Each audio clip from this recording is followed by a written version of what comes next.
Bonjour tout le monde, bienvenue dans une nouvelle vidéo.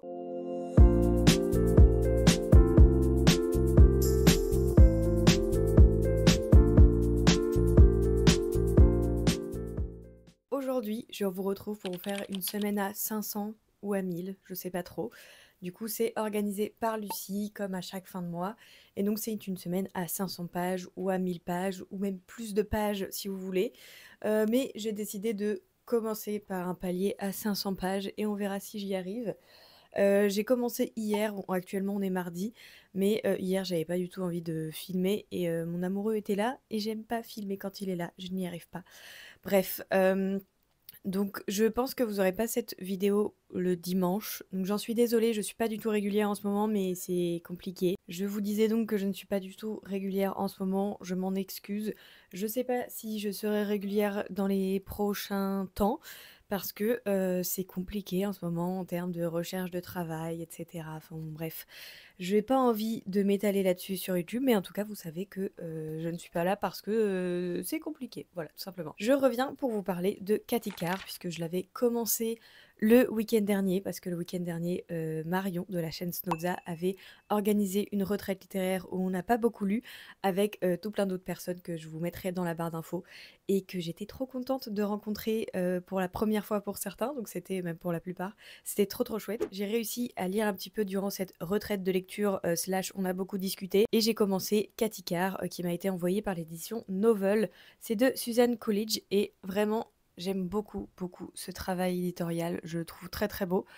C'est Lucie qui en avait parlé sur sa chaîne, qui l'avait reçu également et je suis tombée amoureuse de cette couverture que je trouve absolument magnifique. Ça m'a donné des vibes de Anne et ça m'a donné envie de le lire et je n'ai pas du tout été déçue. Ici on va suivre Cathy, c'est l'aînée d'une fratrie de 6 enfants et sa maman est décédée peu de temps après la naissance de son dernier petit frère et du coup elle vit avec ses frères et sœurs, avec son père, leur tante et voilà, du coup ils vivent un petit peu leur vie. Pour vous faire une rapide présentation du livre, Cathy Carr, ça a été publié il y a un petit moment maintenant parce qu'il me semble que la première publication c'était, attendez que je retrouve parce que je ne sais plus, c'était en 1872 et Suzanne Coolidge c'est une autrice américaine.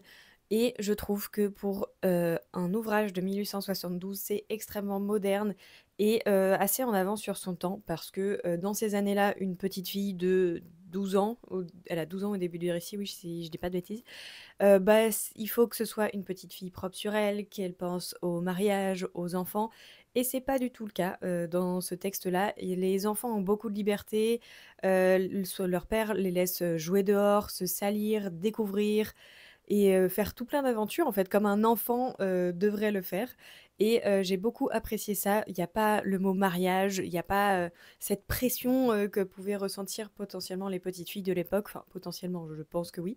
Mais voilà, j'ai beaucoup apprécié. Il y a un événement en particulier qui se passe dont j'ai pas du tout envie de vous parler. D'ailleurs, il est un peu mentionné sur le résumé au dos, donc je vous invite à ne pas le lire. Moi, j'en savais très peu et ça m'a surprise et du coup, j'ai beaucoup apprécié ça parce qu'on voit aussi l'évolution de Cathy parce qu'on la suit sur quelques années et on comprend aussi son changement de point de vue. J'ai vraiment apprécié tous les différents personnages, notamment ses deux petites sœurs Clover et Elsie. Clover, c'est la deuxième dans la fratrie et Elsie c'est la troisième si je dis pas de bêtises, troisième ou quatrième je ne sais plus et en fait Elsie elle a un positionnement un petit peu particulier. En fait c'est l'enfant du milieu qui est trop grande pour les grands et qui est trop petite pour les grandes pardon et trop grande pour les petits et du coup elle a cette position un peu nulle franchement pour une enfant où elle se sent pas à sa place et on en discute dans le livre. Il y a un personnage qui essaie de l'aider et il y a des personnages qui changent de point de vue sur elle. Enfin bref, c'était vraiment chouette. C'est assez doux. Ça parle de. Franchement, c'est un petit récit initiatique qui vous fait du bien parce que ça parle de plein de choses qui est assez réaliste pour des enfants. Donc voilà, j'ai beaucoup apprécié et du coup, c'est une nouvelle collection, je crois, chez Novel, où ils veulent réimprimer, ou en tout cas imprimer pour la première fois en français, des livres qui sont des classiques attendez, je crois que c'est mieux dit sur le petit papier. J'ai oublié de vous dire le nom de la traductrice, c'est... ah non, c'est un traducteur, pardon, Jacques Martin, et c'est illustré par Myrtille Vardel. Voilà, vraiment c'est très très beau. Je vais vous faire des petits plans après sur l'intérieur du livre parce qu'il est vraiment très joliment illustré. J'ai beaucoup apprécié.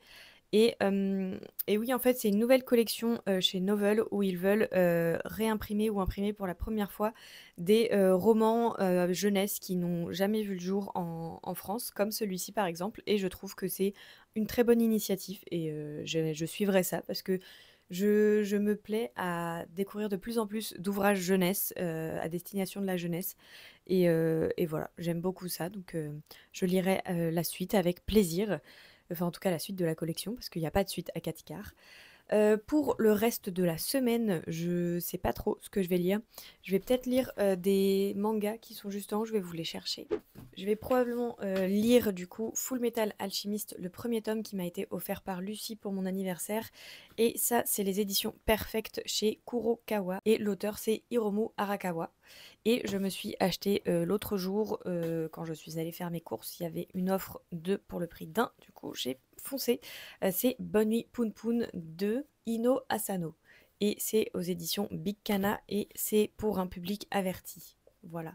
C'est Oriane de la chaîne Misère Pourpre qui en a parlé et qui a dit que c'était absolument incroyable. Donc voilà, j'ai très envie de découvrir et j'aime bien ces couvertures très flashy. Et je sais pas si vous allez voir, il y a un petit dessin, un peu de... Ah voilà, on voit mieux là. D'un, d'un, d'un oiseau. Voilà, je sais plus du tout de quoi ça parle. Je crois justement qu'on va suivre cet oiseau qui est Poun Poun, mais je crois que ça parle de dépression, des choses comme ça. Potentiellement, je dis des bêtises, donc suivez pas trop ce que je dis. Je sais pas trop ce que je vais lire en termes de romans. Je vais probablement lire aussi, enfin, commencer un livre audio parce que je retourne chez mes parents ce week-end et du coup, je vais faire la route toute seule. Donc, je vais mettre un livre audio, je pense. Je sais pas trop encore ce que je vais choisir. Et oui, en termes de romans, je sais pas ce que je vais continuer parce que j'ai des livres en cours, mais j'ai pas trop envie d'y revenir malheureusement. Parce que voilà, honnêtement, la lecture depuis le début de l'année, c'est vraiment compliqué pour moi. J'ai lu qu'une vingtaine de romans, ce qui est beaucoup pour certaines personnes, mais assez peu pour mon rythme. Voilà, il y a plein de choses qui me font envie, j'ai pas la concentration nécessaire, donc c'est un peu relou. Et c'est aussi pour ça que la chaîne, c'est un petit peu en dents de scie au niveau des vidéos. Bref, je sais pas trop ce que je vais lire. Peut-être que je vais lire des petits livres genre Carcoma, ça me donne bien envie aussi. Voilà. Mais vous verrez ça dans les prochains plans. Et sur ce, moi je vais aller préparer ce que je dois faire. Parce que du coup, je fais une relecture pour une audio description. Donc voilà, il faut que je prépare un petit peu ça. Je vous fais des bisous et je vous dis à plus tard pour la suite du vlog. Je viens de me rendre compte que je vous ai pas montré l'intérieur. Donc voilà, regardez-moi ces pages de garde. Je les trouve vraiment très très belles. Et à chaque début de chapitre, on a des illustrations comme ça. Donc là, on a la préface par exemple. On a le deuxième chapitre et en fait, on a toujours ce cadre-là avec des fleurs et cette illustration change à chaque chapitre. Donc là, par exemple, c'est une machine à coudre, mais il y a d'autres choses. Je crois qu'il y a une montre ou... Enfin bref, il y a plein de belles choses comme ça et j'aime beaucoup. Voilà, le travail éditorial est très très beau. Et il est, je trouve, pas cher pour un travail comme ça. Il est au prix de 16,90 €. Voilà.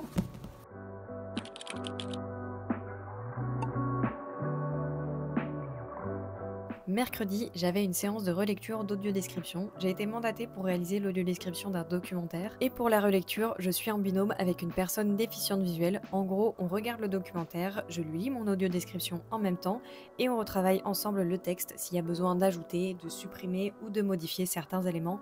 Par exemple, si j'ai mis l'accent sur une action qui est finalement peu pertinente et on décide de remodifier et de mettre en avant plutôt une émotion.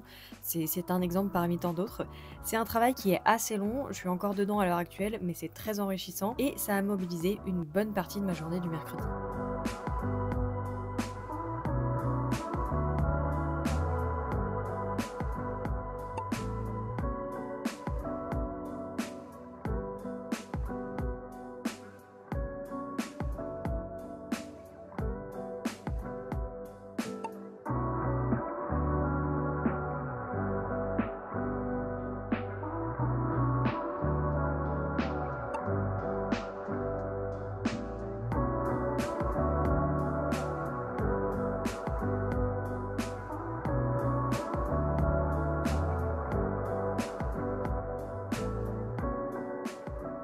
Et bonjour, on est jeudi. J'essaie de pas parler trop fort parce que mon amoureux dort encore. Je vous ai pas filmé en face cam hier parce que j'ai bossé pour l'audio description. Je vous aurais peut-être fait une petite explication. Je sais pas trop encore comment je vais le monter, mais voilà. Du coup, j'ai encore ça aujourd'hui, mais j'ai aussi tout à l'heure une séance pour m'entraîner à l'interprétation. Mais bon, bref, je viens pour vous parler de ce que j'ai lu hier. Honnêtement, j'étais pas certaine de lire, mais au final, j'ai quand même lu dans mon lit et j'ai lu Full Metal, donc le premier tome qui m'a été offert par Lucie. Donc là, c'est l'édition Perfect. Et je la trouve très très belle. Je crois que je vous ai inséré des images hier. Bon, je n'ai pas été surprise puisque j'avais déjà vu le premier animé quand j'étais toute jeune. Mon frère regardait ça, donc j'avais regardé avec lui. C'était le premier qui suivait pas forcément tout ce qui se passait dans le manga puisque la fin n'avait pas été sortie. Mais dans tous les cas, je n'ai pas vu la fin de ce premier animé tout simplement parce que je regardais ça sur une chaîne télé et que ça n'avait pas dû être diffusé. En tout cas, je ne sais plus. Mais par la suite, j'ai regardé l'animé Full Metal Alchemist Brotherhood, qui suit du coup là le manga. Et on l'a regardé il y a 3 ans peut-être maintenant, peut-être un petit peu plus parce qu'on habitait à Bruxelles. Je l'ai regardé avec mon copain. Et donc je n'ai pas été surprise. J'ai été de nouveau traumatisée par l'une des scènes arrive très très très tôt. Je savais que cette scène allait être dans ce manga, mais ça me fait toujours autant mal au cœur. Ça m'avait fait mal au cœur la première fois que je l'avais vu quand j'avais, je sais plus quel âge j'avais quand on regardait ça avec mon frère. Ça m'avait traumatisé une nouvelle fois quand on l'avait regardé avec mon mec, et ça m'a re-traumatisé quand je l'ai lu dans le manga. Mais ça me donne quand même envie de re-regarder l'animé. Donc peut-être que je ferai ça. Je crois que les deux versions sont dispo sur Netflix, mais bon, en ce moment, mon compte Netflix est un petit peu bizarre. Mais voilà, j'ai lu ça, c'était très bien, je n'en doutais pas, et je veux la suite dans cette collection parce que je la trouve très belle. Et il y a certaines illustrations, enfin il y a certaines planches qui sont en couleur au tout début. Je vous aurais peut-être montré, je sais plus. Ah, la première qui est en couleur, il y a du sang, du coup je pense pas que je puisse vous le montrer. Mais bon, bref, donc aujourd'hui, je sais pas trop ce que je vais lire. Là derrière moi, j'ai Carcoma, ouais, juste là. Peut-être que je vais lire Carcoma, peut-être que je vais lire Bonne Nuit Poun Poun, mais ça a l'air un peu glauque Bonne Nuit Poun Poun, donc je suis pas sûre d'être dans ce mood-là.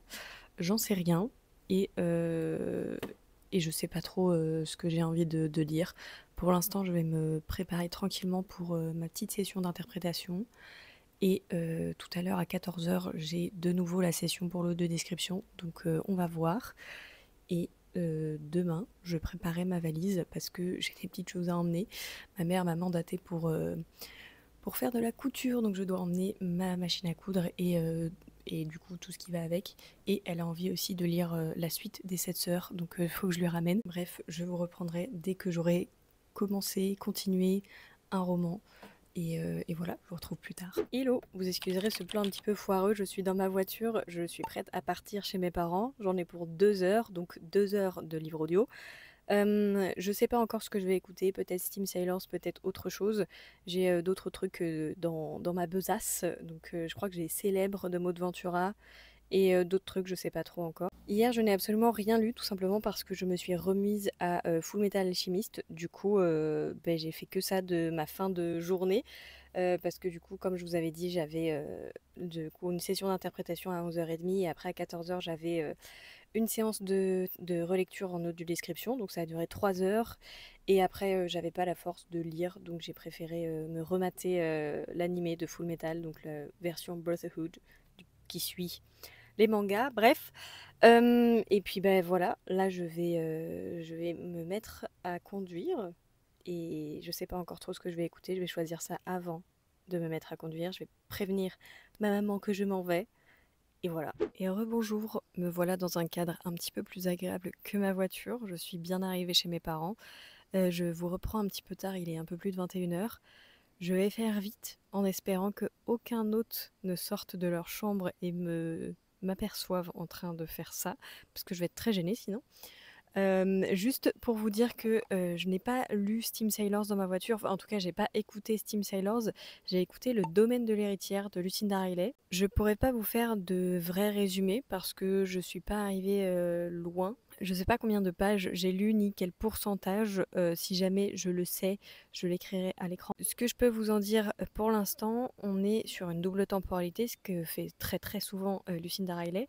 On est en 1999 avec Emily, elle vient de perdre sa maman et bah, elle va devoir gérer toute la succession parce que, ses parents étaient, un peu de c'est pas de la noblesse, mais en tout cas, un peu aristocrates et ils avaient, pas mal de terres et cetera. Donc son père est décédé il y a très longtemps à Emily. Je crois qu'elle avait 14 ans. Je crois que c'est ça qui est dit dans le livre. Mais en tout cas, là, il faut qu'elle gère cette succession et elle se demande si elle ne va pas finalement rester au manoir, enfin sur le domaine en, à côté de Grasse et à côté de Saint-Tropez. Je sais plus comment ça s'appelle le petit village, mais en tout cas, c'est dans le sud de la France et elle est vétérinaire sur Paris. Donc voilà, elle commence à se poser des questions. Et en parallèle, on va suivre Constance dans les années 40, je crois que c'est 45, c'est vers la fin de la guerre, il me semble. Et en gros, c'est une femme anglaise qui va être envoyée en France pour espionner et aider les Alliés et aider la résistance française. Donc voilà, c'est un peu ça le pitch de base et ce que je peux vous en dire parce que je ne suis pas arrivée bien plus loin. Globalement, c'est sympa, ça ne va pas être un coup de cœur, ça c'est sûr et certain. Je pense que ça va être une lecture. Voilà, c'était sympa mais sans plus, parce qu'il y a déjà des trucs qui me font tiquer, où je me dis que c'est quand même pas très développé en termes de personnages, parce que dans la temporalité d'Emily, je trouve qu'il se passe un truc où il y a une histoire d'amour qui va extrêmement vite et je trouve ça un petit peu suspect. Voilà, moi je suis pas très fan de cette idée-là, mais on va voir comment ça évolue. Je sais pas si je vais continuer ma lecture le temps que je sois ici ou je commence quelque chose d'autre en papier. Peut-être que je reprendrai ma lecture uniquement en audio quand je rentrerai sur Nantes. On verra bien. Je vais m'arrêter pour ce petit plan. Je vais pas lire de la soirée, je vais plutôt regarder Full Metal parce que j'ai repris et que je suis obsédée par cet animé. Bref, moi je vais faire ça de ma soirée et je vous retrouve plus tard.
Hello, on est samedi. Je voulais vous faire un joli plan dehors parce qu'il fait beau, mais mon papa a décidé de travailler avec des outils qui font du bruit, donc je ne peux pas vous faire de jolis plans. Je reviens rapidement vous parler de le domaine de l'héritière de Lucinda Riley. J'ai un petit peu avancé, j'ai écouté plutôt 6 chapitres, 5 chapitres, et autant vous dire que le personnage masculin du temps du présent entre guillemets, celui de 1999, ouais 1999, je l'aime pas du tout. Vraiment, je trouve qu'il est très mal fait, très cliché. Il enferme pas mal la protagoniste principale et c'est quelque chose que j'aime pas du tout. Quand il parle, en vrai, j'entends un peu du ouin ouin ouin et ça a tendance à vraiment m'agacer. Mais en même temps, j'aime bien le personnage des années 40, là, qui s'appelle Constance. J'ai bien envie de savoir ce qui se passe avec elle, mais j'avoue que il m'agace quand même très fortement, ce personnage masculin. Donc je sais pas trop si je vais continuer ou pas. Enfin, je vais quand même continuer parce que là où je suis arrivée, on est du coup dans la temporalité du passé, fin de 1940 et quelques. Donc voilà, je vais continuer quand même un petit peu.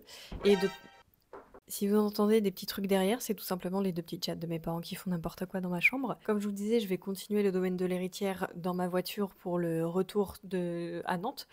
Mais après, je sais pas si je vais vraiment le continuer par la suite. Peut-être que je vais l'abandonner parce que vraiment, si ça continue comme ça avec ce personnage masculin, ça va pas le faire. Franchement, ça va vite, enfin ça m'agace déjà, donc on va voir si ça continue comme ça. J'ai pas forcément envie de commencer un nouveau livre audio, dans demain, donc je vais quand même continuer et puis je vous dis, je suis assez curieuse de savoir ce qui se passe, dans la temporalité de 1945. Donc voilà, c'est très mid, c'est vraiment très très mitigé, mitigé un peu négatif, donc on va voir. Pour aujourd'hui, je sais pas encore ce que je vais lire, parce que j'ai écouté ça ce matin, je suis allée chercher des petits cadeaux pour ma maman puisque c'était son anniversaire lundi dernier. Lundi dernier pour moi c'était le 26 mai. Souhaitez tous un joyeux anniversaire à ma maman en commentaire au cas où elle regarde cette vidéo. Mais oui, du coup je suis allée faire ça ce matin donc c'est aussi pour ça que j'ai pu écouter mon livre audio. Et j'ai pas continué, j'ai pas commencé d'autres choses, j'ai pas commencé Carcoma. Là, je sais pas trop ce que je vais faire de cette fin d'après-midi parce qu'il est un peu plus de 17 h maintenant, je crois. Je sais pas trop si je vous reprendrai avant la fin de la journée. Dans le pire des cas, je vous reprendrai demain. Et sur ce, à plus tard. Hello, on est lundi et je reviens vous parler de ce que j'ai lu dimanche et aussi un petit peu samedi et également vous faire la conclusion de la vidéo. J'ai pas beaucoup filmé pendant que j'étais chez mes parents, tout simplement parce que j'ai préféré profiter d'eux tranquille, de faire des petits trucs avec ma mère, de fêter son anniversaire, tout ça. Donc bon, j'ai pas beaucoup filmé, mais j'ai terminé en revenant ici Lucinda Riley, du coup le domaine de l'héritière, donc là que j'ai en physique, j'avais ma copie physique ici. Je l'ai continué en voiture, j'avais 2 heures de route, donc j'ai pu lire, enfin j'ai pu écouter pendant ces 2 heures. Et j'ai terminé une fois arrivée chez moi parce qu'il me restait à peu près 1 heure d'écoute. Donc voilà, je l'ai terminé. Ce que je peux vous en dire, c'est que je trouve ça très moyen. Euh, j'ai trouvé que les personnages étaient vraiment assez clichés et c'était un peu cousu de fil blanc à chaque fois. Les résolutions étaient assez faciles. Donc globalement, c'était sympa, mais je vais absolument pas le garder dans ma bibliothèque. Pour vous reparler de l'histoire, en fait, je vous avais fait un résumé qui était assez bon dès les premiers plans, parce que, en fait, on va suivre un petit peu cette double temporalité et l'histoire qui mêle ces deux familles. Donc, en soi, c'était sympa, plutôt le côté des années 40, enfin de la Seconde Guerre mondiale. J'ai préféré le point de vue de Constance. J'ai trouvé que l'ensemble des personnages était un peu cliché du côté d'Emily, notamment Emily, que j'ai trouvé ouais, un poil cliché dans ce qu'elle fait. Et aussi, je trouve que les personnages de Lucinda Riley et même ses romans sont dans le même schéma à chaque fois. J'en ai lu quelques-uns maintenant. Du coup, j'ai lu toute la saga des Sept Sœurs. Bon, vous la voyez plus parce qu'elle était là et du coup, je les ai passées à ma maman pour qu'elle les lise. On a ce schéma où c'est des jeunes filles qui vont rechercher leurs origines et avec une double temporalité.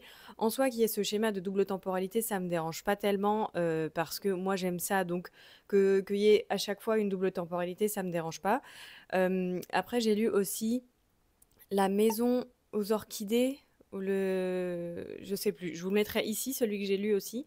Et là, c'est la même chose, c'est une jeune femme qui hérite d'un domaine où, enfin, il y a un truc avec ce domaine, et pareil, il y a une double temporalité. C'est un schéma un peu répétitif et classique chez Lucinda Riley, où il y a double temporalité, une jeune femme qui se cherche, qui n'a pas confiance en elle, qui devient riche tout d'un coup. Alors ça, elles deviennent toutes riches tout le temps. Et je suis là, bah oui, du coup, c'est bien plus simple de chercher ses origines quand on a de la thune. Du coup, je trouve que c'est quand même un peu facile dans le schéma. Donc, je pense que je vais pas lire de nouveau Lucinda Riley. C'était vraiment bien. J'ai adoré retrouver le goût à la lecture avec la saga des Sept Sœurs. Mais c'est vrai que je me lasse un peu quand même de ses écrits. Donc peut-être qu'un jour je relirai quelque chose écrite par cette autrice, mais je suis pas sûre que ce soit pour bientôt, parce que mes goûts évoluent aussi au fil des années. J'ai des goûts peut-être un peu plus...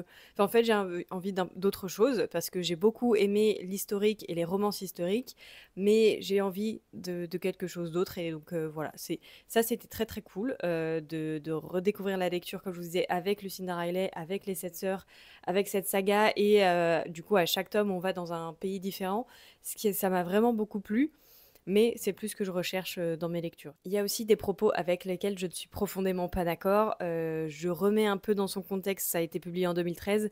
Même quand je remets dans son contexte, je trouve que c'est quand même un petit peu arriéré comme façon de penser, parce qu'à un moment donné, l'un des personnages dit que l'accomplissement pour une femme, c'est d'avoir des enfants, chose avec laquelle je ne suis profondément pas d'accord, et je trouve ça vraiment je suis non, pour moi, c'est vraiment réduire la femme à elle fait des gosses et elle s'en occupe, et puis c'est tout.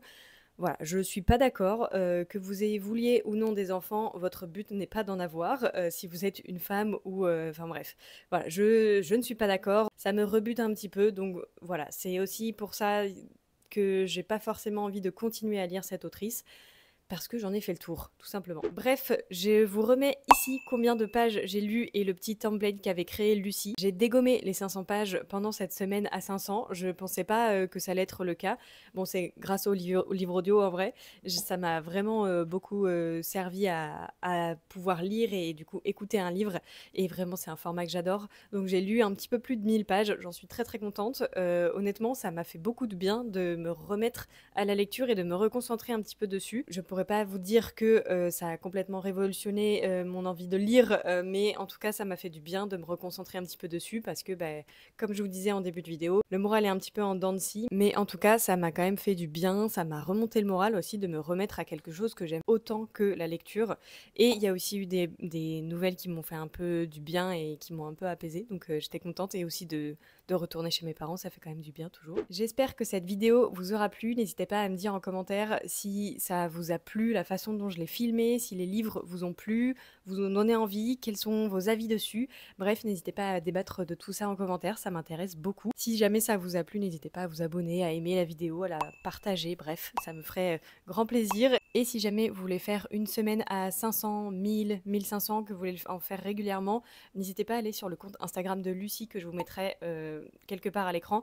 Et en fait, elle fait des templates. Et en général, ça se passe la dernière semaine du mois. Donc voilà, n'hésitez pas à aller voir son compte, aller voir son contenu sur Instagram, sur YouTube. Et je vous mettrai tout ça en barre d'infos. Et sur ce, je vous souhaite une très bonne journée, une très bonne soirée. On se retrouve très vite pour une nouvelle vidéo. Salut!